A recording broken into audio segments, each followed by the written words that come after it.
طيب إذا فقنا الصبح وما لقينا السيد حسن شو بنعمل؟ شو بتعمل؟ تخلص الدنيا. بالنسبة لك؟ أنا عندي بتخلص الدنيا. إذا حصل اغتيال السيد حسن نصر الله ستكون علامة من العلامات الكبرى ليوم القيامة. وساعتها عظم الله أجرك، يعني بتنسي في شيء اسمه نسل إسرائيلي بالمنطقة. مزبوط يمكن يطير لبنان بس بتكون أكيد طارت إسرائيل. لكن بصراحة كل السيناريوهات يلي كانت عم تقراها المقاومة عن الحرب طلعت سيناريوهات خاطئة.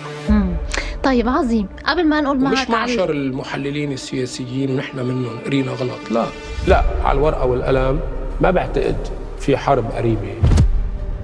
الإيراني قري غلط، حزب الله بمطرح قري غلط. ما بعرف قديش قلبهم قوي اللي بيطلعوا على الشاشة يقولوا في حرب وما راح يضل حجر على حجر. ما بعرف إذا عم بيحكوها ليجيبوا اللايكس والريتويت، لأنه بطبيعة النفس البشرية دائما بتحب الأخبار السلبية أو بتسعى أنها تسمعها.